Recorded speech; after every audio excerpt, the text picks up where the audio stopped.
দেখো বন্ধুরা, আমি আমার দাদার বাড়িতে এসেছি বেড়াতে।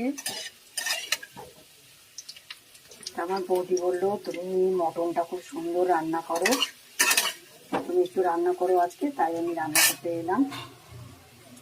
আলু দেখো আমার ভাজা হয়ে গেছে। মটনও সিটি মেরে রেখে দিয়েছি, 4টে সিটি মেরেছি। এর মধ্যে লবঙ্গ, এলাচ, দারচিনি আর তেজপাতা দিয়েছি, আর একটু হালকা করে লবণ দিয়েছি। গোটা জিরে, এলাচ, লবঙ্গ আর দারচিনি, আর দেবো 2টো তেজপাতা। এটা সোমবারে দেবো। আলু ভাজা হয়ে গেছে, বাটির মশলাটা দিয়ে দিলাম। এবার তোকে পেঁয়াজটা দিয়ে দেবো। এটা পেঁয়াজটা একটু ভাজা ভাজা হলে আমি বাদ বাকি মশলাটা দেবো। দেখো এই মশলার মধ্যে টমেটো আছে, গোটা জিরে আছে, আদা, রসুন, পেঁয়াজ সব মিক্সড করে পেস্ট করে নিয়েছি। দেখো আমার পেঁয়াজটা ভাজা হয়ে গেছে, মশলাটা দিয়ে দেবো।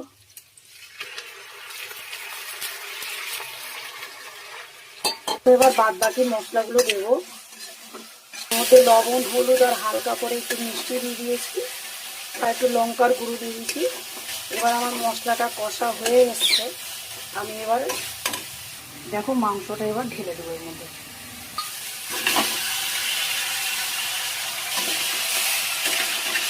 এই গরম মশলার গুঁড়ো দিয়ে দিলাম।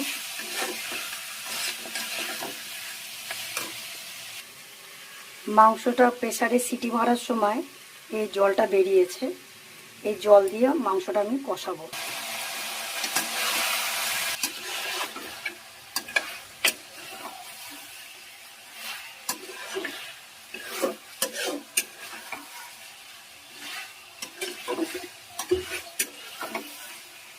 তেল ছেড়ে এসছে,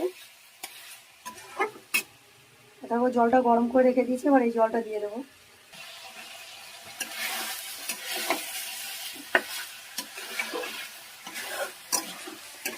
জল দিয়ে দিয়েছি পরিমাণ মতন।